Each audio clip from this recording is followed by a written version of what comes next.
For everything, there's a proper time. Everything has its proper setting. There's a time for consoling, a time for healing, but there's also a time for pain. It may be a little too soon to even start with the positive, because there is no way that we can justify or explain such an event. But let's understand a little bit. Somebody asked me recently, how do I explain this to my children? What do we say about the loss of life? Somebody said, tell them that the Eibishter really loves these people and took them to be by him, close to him. Somebody said this to his child, and the child said, but I need my father close to me. So why would he do that? Turns out that that's not a very good explanation to tell children. God loved your father so much that he took him to be with him. Doesn't sound right. It also doesn't sound right to say they're in a better place. Now they're at rest and they're at peace. That's all very nice and good. But we're supposed to be alive on earth. We belong here, not there. So what are we supposed to tell children? Also, because of the COVID and so many people passing away, we had to rethink what exactly does it mean, the end of life? What does that mean? We never really stopped to think about it. We don't want to think about it. Well, what does it mean? So people ask, is there really life after death? And there's all sorts of answers and discussions and books written. It's a silly question. It's a silly question. There isn't life after death. If you say that there's death, then there's no life. The point is, life cannot die. That's a very simple fact. A living being cannot die. Life can't die. Death can't live. Life can't die. The neshama is a living entity. It is life. How can life stop living? How can salt go bad? How can water be dry? Life can't die. So the neshama certainly doesn't die. And not only does it continue to exist, everything continues to exist in some form or another. When we say the neshama doesn't die, it means it doesn't stop being a neshama. It doesn't become a malach, it doesn't become an angel. It remains a neshama. And more than that, it remains the same neshama. The neshama of a person who is very strict after they pass away too. A neshama that was very happy and fun-loving, after they pass away, they stay the same. Their relationships stay the same. A father is a father, a child is a child.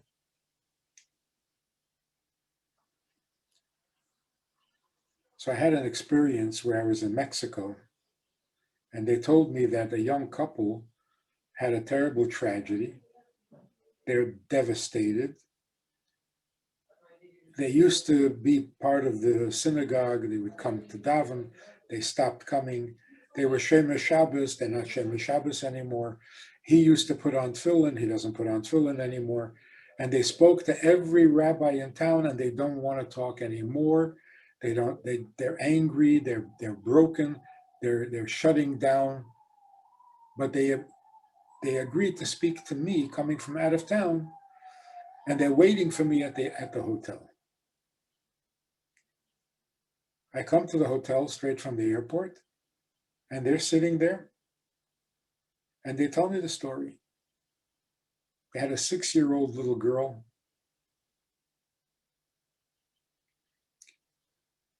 and she passed away very suddenly from an aneurysm.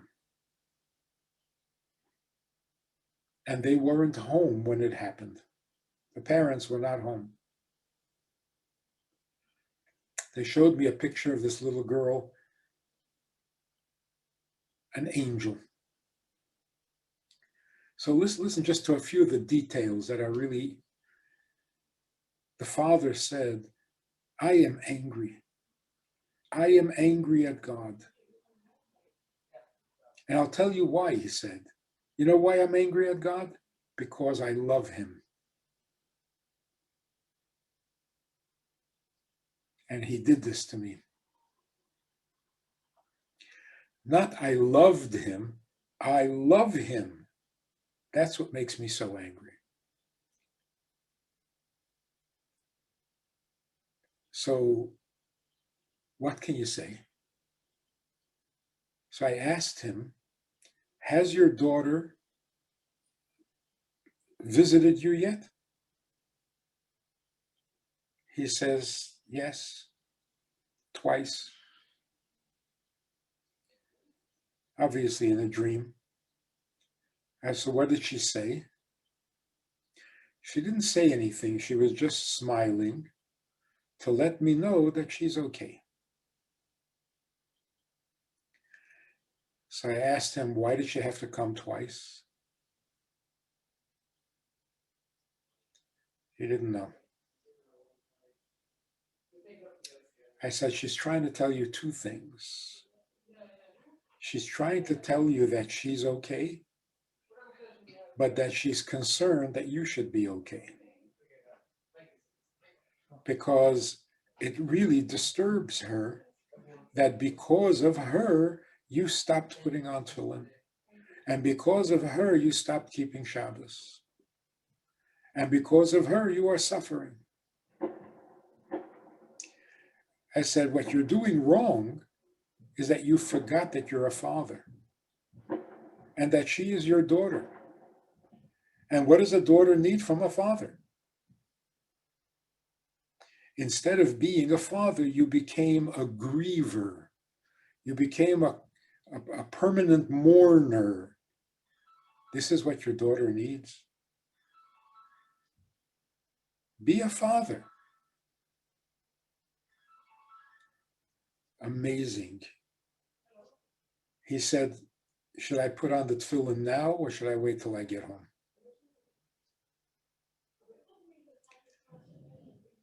A daughter remains a daughter, a father remains a father. That's what we mean that the neshama continues to live. The same neshama with the same relationships, with the same temperaments, with the same personalities, only from a distance. He went back to being a father.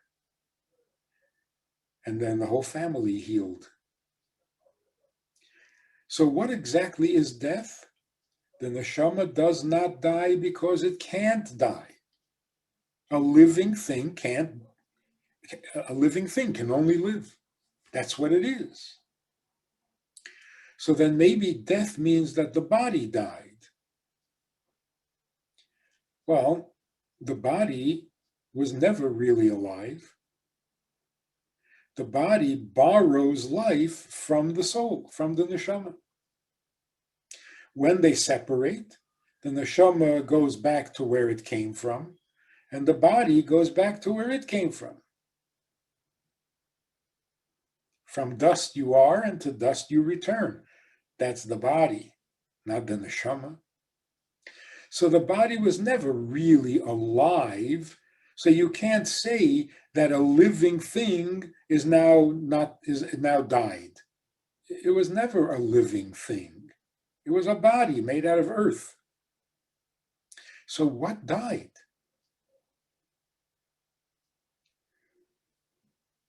The Torah tells us everything we need to know. That death means the time for the soul and the body to be together has come to an end. The only thing that has ended is the time. Because every soul, when it is born, is given a certain amount of time. When the time is up, the combination of body and soul is discontinued. The soul goes to where it came from, the body goes to where it came from. So what ended? Not life, not the person, not the relationships, not the memories. You ran out of time. And the Torah says it in an interesting way. Vayikrevu yemei Yaakov lomus. And we translate it very simply, the time for Yaakov to die had approached.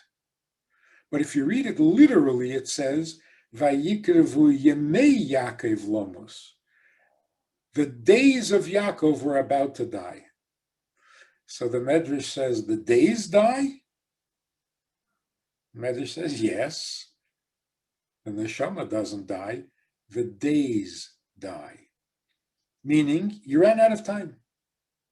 Time is up. But the neshama remains a neshama. Now, in addition to that,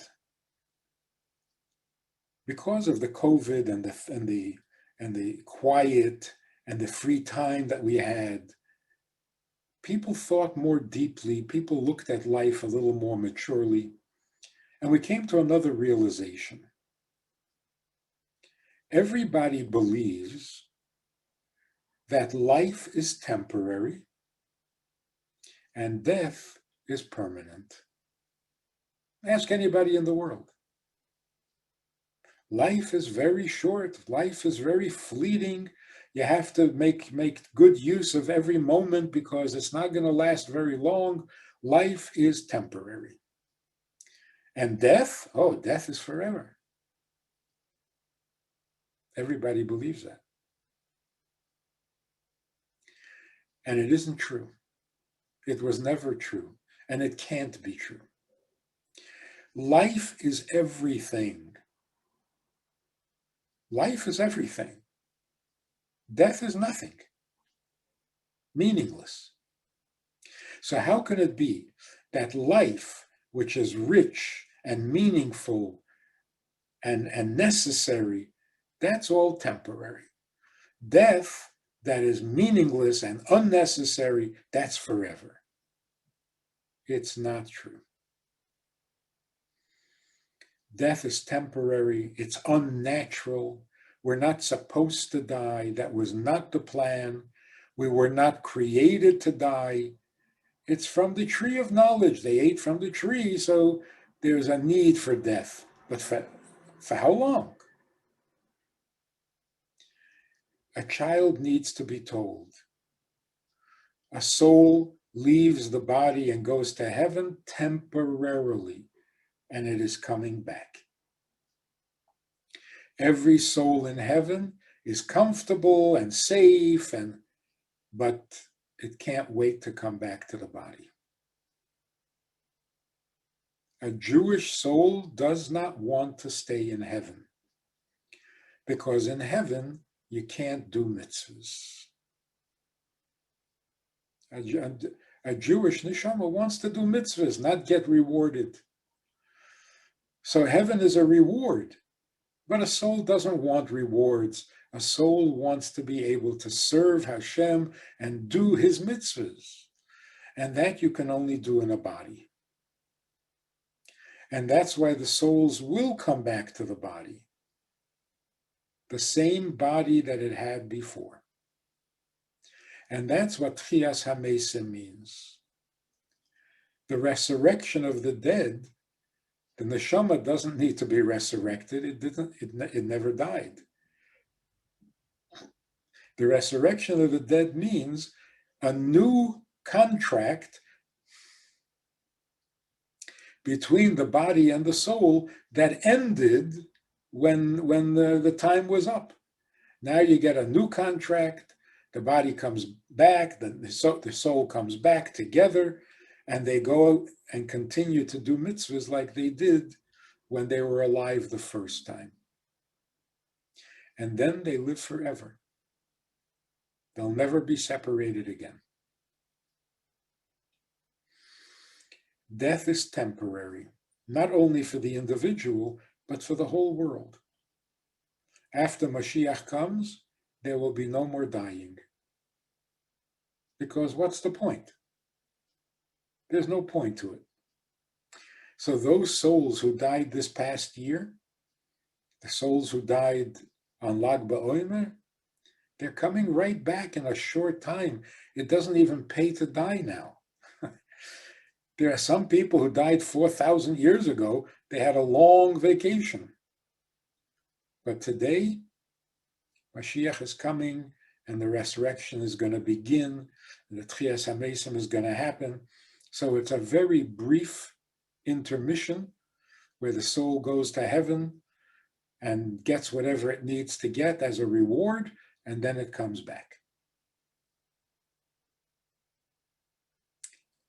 And like the father you just heard, he is absolutely certain that his son who passed away on Lag BaOmer at the burial site of Reb Shimon Bar Yochai, celebrating Reb Shimon Bar Yochai's yard site, there's no question that when they got to heaven, they were greeted by Reb Shimon Bar Yochai. It would be not polite if he didn't come to see them. And once he comes to visit, they go straight with him to wherever he hangs out in heaven.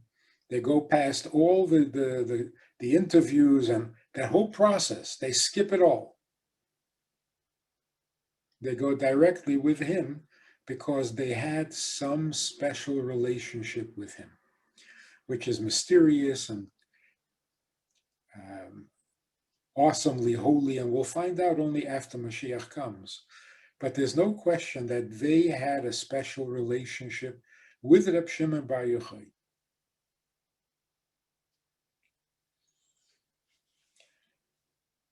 Now, people are a little bit shocked, not just by the death, but where it happened. They can't understand. In a holy place? Doing a holy thing? I don't understand what that question is.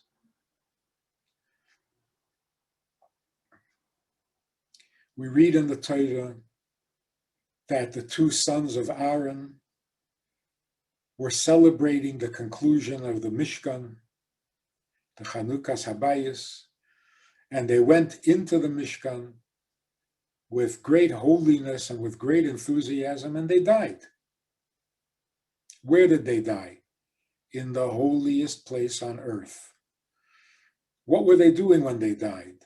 They were celebrating a holy event. Nobody asks, in the Mishkan? You die in the Mishkan? To die in a Mishkan is an extremely unique blessing. They didn't die because they were in the Mishkan.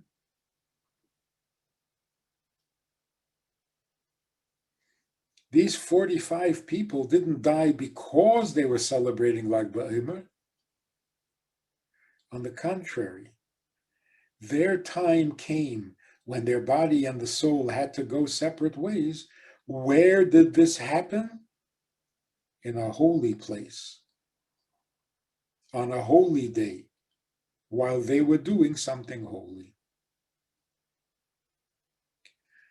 When the soul comes to heaven, the first question they ask you is, where are you coming from? What were you doing? Where were you? Sometimes it can be embarrassing. You'd rather not say where you were. But these 45 souls, when they ask them, where were you when you died? So where was I? I was in Meron. It was Lag BaOmer. I was celebrating Ebshemer Bar Yochai. That is a big schus. Aaron's sons, when they come to heaven, where were you? We were in the Mishkan. We were the first ones celebrating in the Mishkan. And as long as we're talking about that, where did the Rebbe have a stroke? In the holiest place in America. So I remember hearing that there was a chassid who came from Israel for Yom Kippur to the Rebbe many years ago. He was honored to open the Ark, to open the Aron Kodesh before Kol Nidre. He was on his way to the Ark, and he had a heart attack, and he passed away in Shul in 770 on Yom Kippur, on the way to the Aron, in the presence of hundreds of Jews and all the old people in Shul. This was an older man. All the old people in Shul were jealous. How do you arrange that? Who do you have to talk to? Who can you bribe to arrange to pass away on Yom Kippur in a shul by the Rebbe on the way to the Ark? Wait till they ask him where he's coming from. All the old people were jealous. But then I was there in 770 when another chassid passed away, but this time it was on Simchas Torah, in middle of the Hakafis. In the dancing, he passed away in 770 on Simchas Torah while dancing. And all the old people in Shul said, whoa, that's even better than Yom Kippur. He danced right into heaven. So again, why people die, that's terrible. It's unexplainable. It should end. It should never happen. But where they died, that is not bad news. When they died, that is not bad news. Because the last minutes of life, every detail, every little thing becomes meaningful. Knowing that they are at an event that is holy, that must have given them so much courage.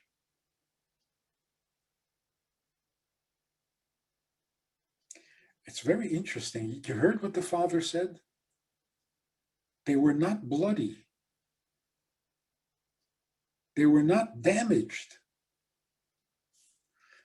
Isn't that what it says about Aaron's sons? They died inside. They were not damaged on the outside. There's something very special about these people. So this is not in any way an explanation of why people die. People should not die. Death should end. It's too long already, been going on too long, and it's just not acceptable anymore. And we don't want to hear any explanations that it's forgiveness, and it's enough already. Death has got to stop already. But to wonder why die on a holy place? Well, where else? Why die at a holy event? Where else? How does a pure, innocent soul go back to heaven? On an innocent day, at an innocent event, doing something holy and innocent.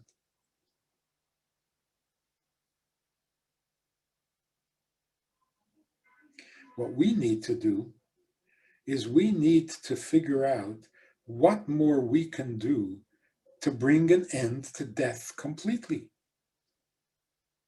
We know it's temporary, and we know it's very soon that it's going to end with Mashiach coming. Can we make it a day sooner? Can we bring it an hour sooner? It would make a huge difference in the world. 1 hour for all the people in the world is 7 billion hours. That's a lot of time.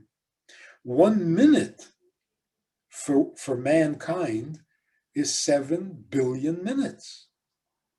That's a long time. So if we can bring Mashiach a minute earlier, a minute sooner, we would save the world 7 billion minutes of pain. Because everybody has their pain, their aches, their worries. So we should all think, which mitzvah can I enhance? Which mitzvah can I do more thoroughly, more carefully, more enthusiastically? And which mitzvah have I been waiting to do, but I haven't quite gotten around to it? Now's the time. Now, when every mitzvah can make such a huge difference, now is the time. And it doesn't have to be dramatic. You don't have to change your whole life around. A mitzvah that maybe nobody even notices. But God is keeping score. And a little more holiness in the world, and death can be removed forever. So we want to bring Mashiach closer. We want to bring Mashiach now. We want to bring Mashiach immediately. This is the Rebbe's project.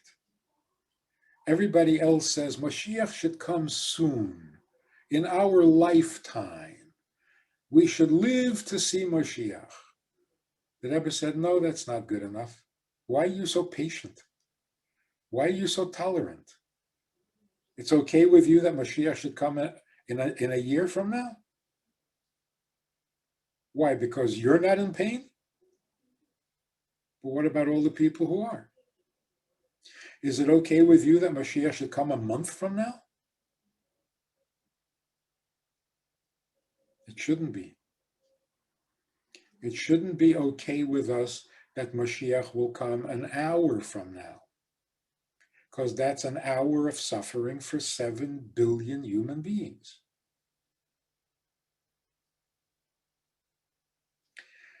So, what can we do to bring Mashiach?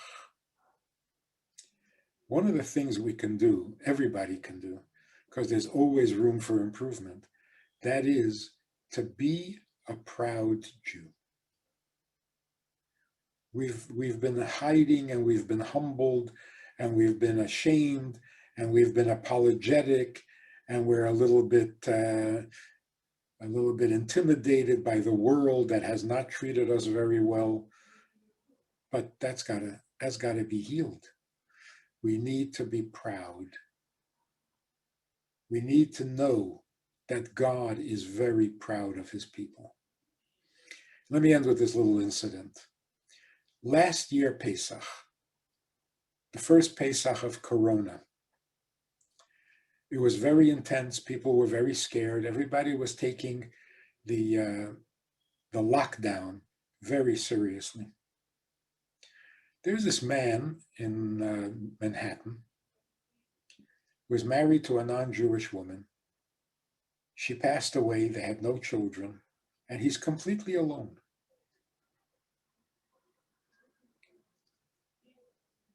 The night of Pesach, the first Seder night, it suddenly occurred to him that it's Pesach. He hadn't been paying attention. He's not the most observant. And Pesach didn't mean much to him. He didn't know that Pesach was coming. But on the night of Pesach, he was sitting in his apartment and he said, whoa, today is Pesach, Passover. He got up and he went looking in his pantry. There was no matzah. He had no matzah. Not kosher Pesach matzah. He had no matzah. He found rice cakes, round rice cakes. He said, good enough. It looks like a matzah. He took 3 rice cakes and a bottle of wine, and he found the Haggadah from his grandmother's leftovers. You remember when Maxwell House Coffee used to put out a Haggadah? You don't have to admit that you remember if you don't want to give away your age, but Maxwell House used to give out a Haggadah. It was a tiny little thing, but he found it. So he sat down with the Maxwell House Haggadah, with his 3 rice cakes and his wine, and he tried to follow the instructions of the Haggadah, how to make a Seder. After Yontif, he calls me. He says, I want to tell you something. I didn't remember it was Pesach. I don't know how to make a Seder. I've never made a Seder, but it felt terrible to just be sitting there on the night of Pesach and not doing anything. So I went and I found rice cakes. And I tried to make a Seder. And I knew it was going to be a joke. I don't know what I'm doing. What am I asking myself for questions? But he says, I got to tell you, I was very surprised. It felt like somebody was listening.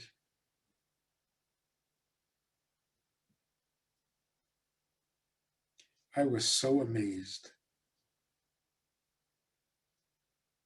I was so inspired by the story.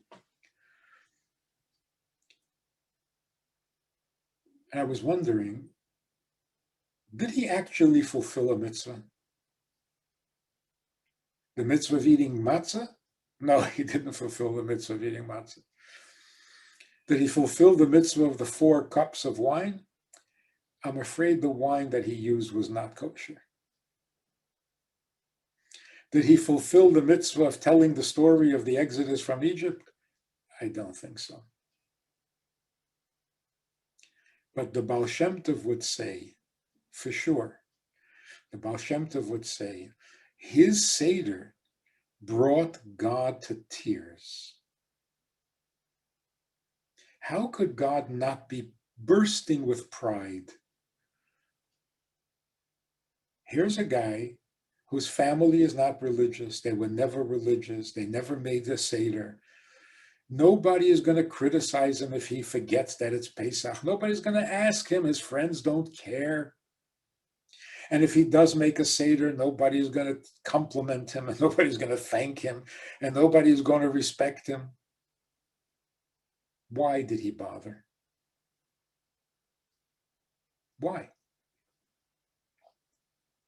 And he had the sensitivity that only a great soul can have. It felt like somebody was listening. God was paying attention to his attempt at making a Seder. The Baal Shem Tov would say, absolutely yes. More than any other Seder in Manhattan that night, this man's Seder gave God such pleasure.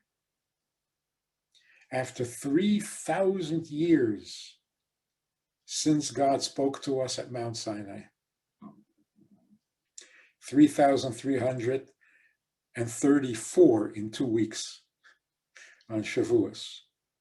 So God asked Jewish people to observe Pesach 3,000 years ago. And now a Jew who had married out, who was never educated in Yiddishkeit, who didn't even know it was Pesach until the last minute, makes a Seder Isn't that amazing? Don't we deserve Mashiach more than any generation of the past? So there's no question that Mashiach is going to come to us. Not as a special favor. We earned it. We deserve it. We brought it. We made it happen with our mitzvahs, with our devotion, with our commitment despite all odds.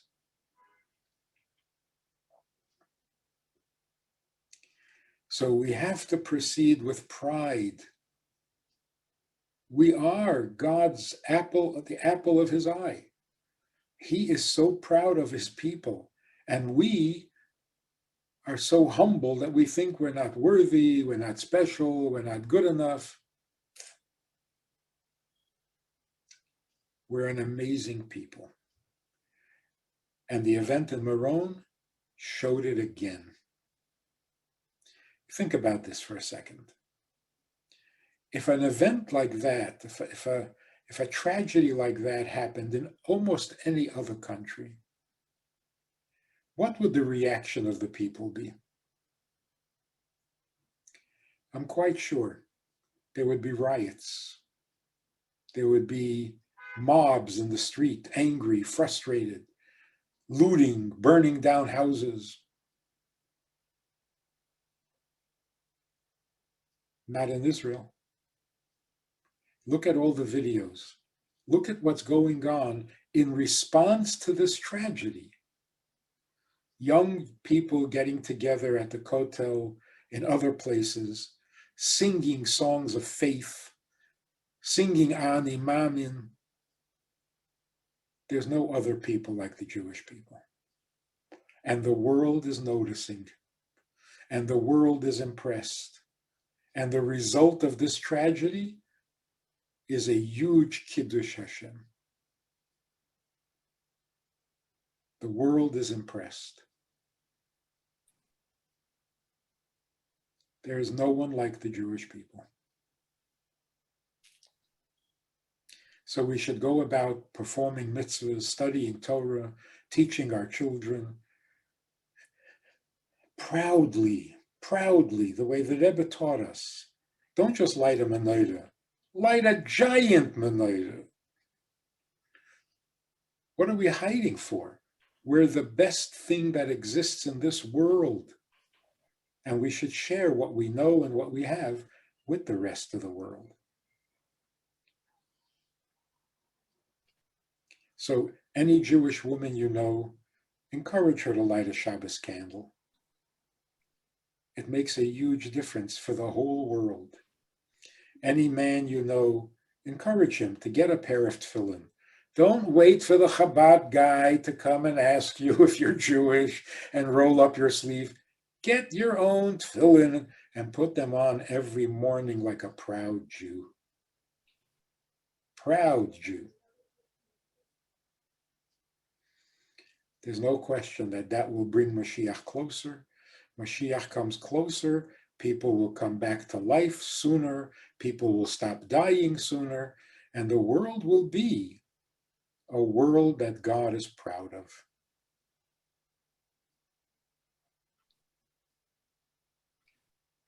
Thank you, Rabbi Friedman.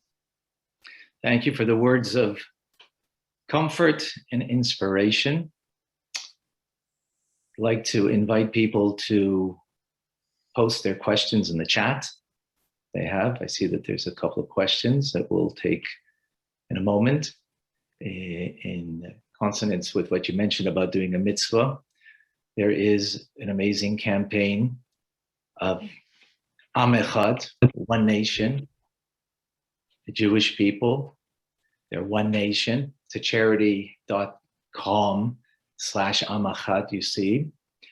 For the 45 holy souls that left this world, we're trying to accomplish 45,000 mitzvahs that people will take upon themselves. It could be a simple one, doesn't need to be a difficult one. You can make teams. There's already 270 teams working together to get people to do an extra mitzvah. So far, over 50% of the 45,000 mitzvahs have been pledged. And we need more. We need our community to come forward, to come strong, and to pledge. Rabbi Fine, can one person do 2 mitzvahs? Absolutely. One person can do many mitzvahs. You can choose many mitzvahs. If you go onto the website. Customer? Sorry? No limit per customer? No limit per customer. Absolutely. And if we do something collective, that's the beauty. Of course, a mitzvah, as Rabbi Friedman, you suggested, can be done in the privacy between you and God, as this individual did in Manhattan, making his Pesach Seder. But there's also a beauty of doing a mitzvah together. And when we do it together with the same common bond for these holy souls, not only that they should have an aliyah, but more importantly, that they should come back. It should be so temporary, as you mentioned, Rabbi Friedman, that they should come back here to be together with all of us with the ultimate redemption. So I invite people to ask their questions, and let me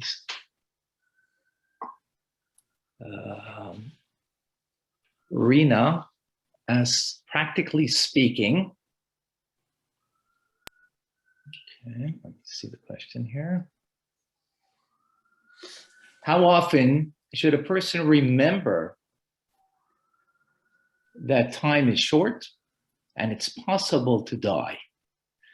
Should every action, every day, be done with that in mind? Not to the degree that the person would get depressed by the thought, just as a motivator to do good. It's always been a very powerful motivator. And if it works, then use it. But there are better motivators, more positive. Why do it out of fear and pressure when you can do it out of pride and out of love? We don't need to be pressured. We don't need to be rewarded. We don't need to be threatened with punishment. A Jew is a Jew, and a Jew wants to be a Jew. So the best motivation is simply, I'm a Jew, and this is what a Jew does. We don't need any external either rewards or punishment to motivate us. And the thought that we can really bring a benefit to the whole world, boy, that should be our main motivation. We all know how much suffering there is in the world. If we can make that a minute shorter, that would be amazing. What more reason do we need? Another question. Does the concept of doing mitzvahs to give the neshamas of those who died in Aliyah last only through the Shloshim or forever? Hopefully it lasts for a very short time because they're coming back. The best thing we can do for those neshamas is not wish that they go to a higher heaven, but bring Mashiach sooner so that they can come back, because that's what they really want. Not only they, but Reb Shimon Bar Yochai himself. We would be doing him a huge favor.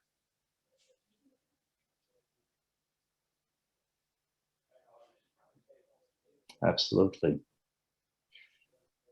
Another question, how does resurrection fit with the idea that the neshama reconnects with the body it was in at the time of Tchias HaMesim? Does the same neshama inhabit multiple bodies? Yes, a neshama is like a little flame. and it can kindle many candles. Yeah, neshama can have many bodies, and it will, because the neshama will not give up on any of its bodies. If it had 3 lifetimes and there were 3 bodies, the neshama wants all 3 bodies, because in each body he was able to do mitzvahs. And the body enables you to do a mitzvah. So it wouldn't be right and it wouldn't be fair that the soul gets rewarded in heaven and the body just lies in the earth. The body has to be rewarded too. So that's why we treat bodies with so much respect. We don't do cremations. We're very respectful of the body, every part of the body, because the soul never gives up on its body, and it will return to this body. So have a little derech eretz, have a little respect for this body. Every body that did mitzvahs is going to come back to get its reward. And the only way it can get a reward is if the soul comes back and brings it back to life. So no body will be lost, because no soul gives up on any of its bodies. This is for real. This is actual. I was talking to a group of people, who are not so committed or observant. I was telling them about Shavuos. God came down to Mount Sinai, 10 commandments, thunder and lightning, and they were thinking, and they were taking it as something very spiritual. And they said, I can't imagine. It's hard to imagine such a thing. God comes down at Mount. What does that even mean? God comes down. They couldn't relate to it. But when I said to them that on Shavuos we eat a dairy meal, every Yontif we eat a meat meal, but on Shavuos morning, we eat a dairy meal. Why? Because that day when Moshe came down off the mountain with the commandments, he told us that we need to keep kosher. Now, we didn't know what that meant. We didn't know how to prepare kosher meat. We didn't know how to prepare a kosher animal, the shechting and the salting and also our pots and pans were all not kosher. So that day, our ancestors could not eat meat. So their meal was dairy. Now the people's reaction changed completely. They said, you know what your grandparents ate 3,000 years ago for lunch? Wow, now that's tradition. Can you imagine asking somebody, your great-grandfather 3,000 years ago, what was he eating for lunch? How am I supposed to know? But we do know. So the event at Sinai was not all mystical. It affected your diet. Your meal for the day was different because God gave us the Torah. It is not mystical and heavenly. It's very down to earth. And that's why we have a lot of respect for the body that makes the mitzvah possible. Without a body, you can't eat matzah on Pesach. Without a body, you can't go to the mikveh. Are you almost done? Without a body, you can't give tzedakah. Without a body, you can't kiss the mezuzah on your door. So the body is not going to get rewarded? That's not right. God will make sure that every body will be rewarded. So you see, we have a whole new view of life. It's a much happier, a much more godly view of life. Life is forever, a mitzvah is forever, a soul is forever, goodness is forever. The rest, evil is temporary, death is temporary, pain is temporary. God didn't create the world for it to be miserable. And the thought that we can do something to make it a perfect world, we can do this for God, and he depends on us. But do you need a bigger compliment than that?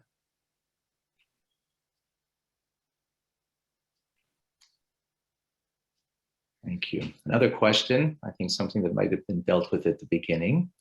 We say that the neshamas are in a better place when people die. But if the neshamas really long to be alive and doing mitzvahs, is it really a better place? Or is that what we say to make them feel less grief? It is not a better place. Jews never said that. That's not coming from a Jewish source. I know it's not coming from a Jewish source, from the tone of voice in which people say it. Oh, he's in a better place now. Jews don't talk like that. No, it was never considered a better place. Easier,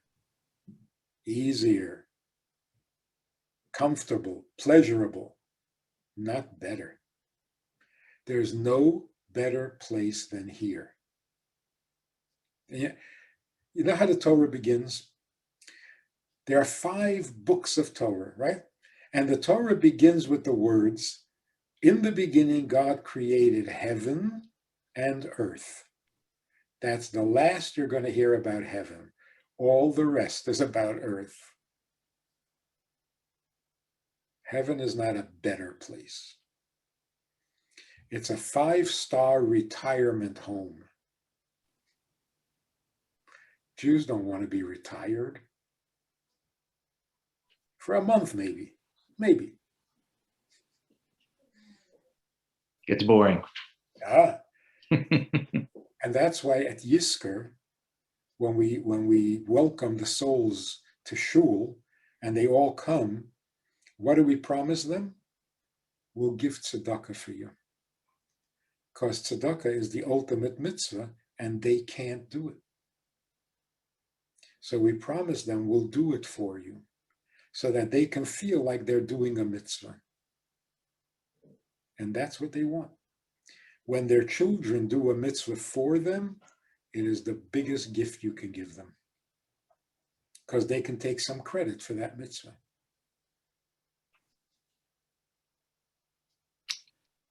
Another question. Can you discuss the notion by Yidon Aaron that Aaron was silent when he was notified by his brother Moshe of the passing of his 2 sons, Nadav and Abihu? Does silence help in the face of catastrophe? Does it help heal us? Is silence akin to introspection? There are 2 very different ways of interpreting that silence. One is compliment to Aaron. He could have been bitter. He could have been upset. He could have said some nasty things in his anger, but he didn't. He took it like a man. But then there's another interpretation. What are you supposed to say when a tragedy happens?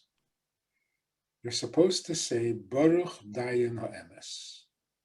God knows what he's doing. Like this father said many times. God did it. God is entitled to give life and to take life. It's all in his hands. But sometimes, when a tragedy is just beyond imagination, it's not appropriate to say that. It's not appropriate to think that.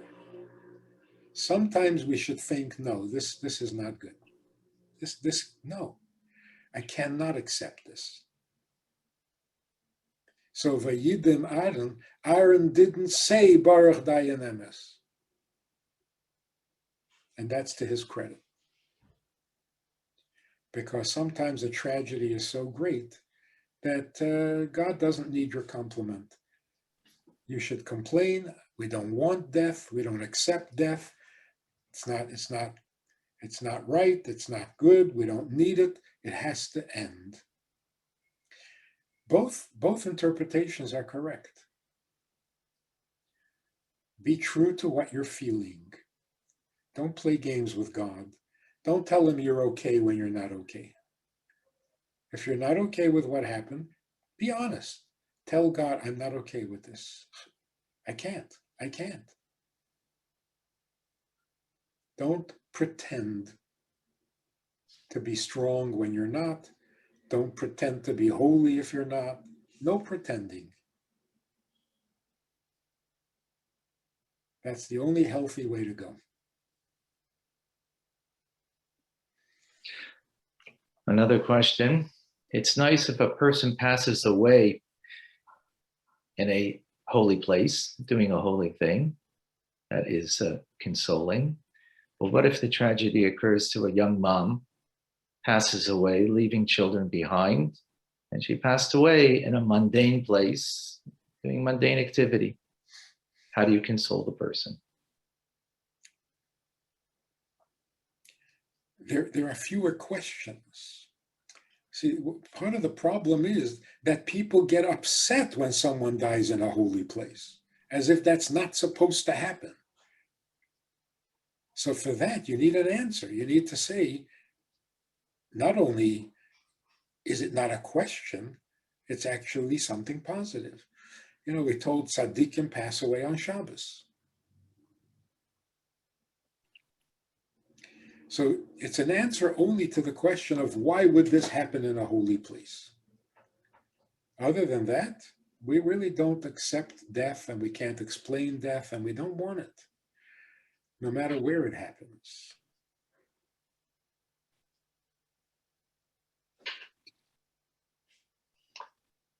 And the final question that I see here, despite knowing all is Hashem's will and attempts at grasping the rationale, how does one reconcile this knowledge with a crying, aching heart at the immense loss that transpired, especially if you knew one of the victims and all of his family on Lag BaOmer? See, that's why I started off saying you can't rush the process. You can't help a person recover before the bleeding stops. It's premature. Those people who suffered the loss, they should sit and grieve until they're done. Don't try to fix it before the tears have dried up. It's not right. When you come to a Shiva call, by the way, you don't console. It's too soon. You go to a Shiva call to share the pain, not to try to take it away. That's insensitive. So those people who are literally sitting Shiva and suffering, share their pain. Don't explain stuff. Don't try to make it less painful. Just take some of the pain. That's the considerate thing to do. But when they're ready, when they need to go back to life, then everything you can explain is helpful. Then every positive detail is reassuring and comforting. But when they're ready to be comforted, not before.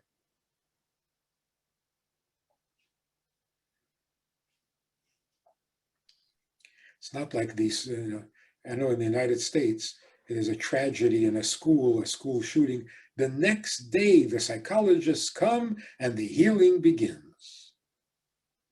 You haven't even cried yet. What healing? It's not right. It probably doesn't work.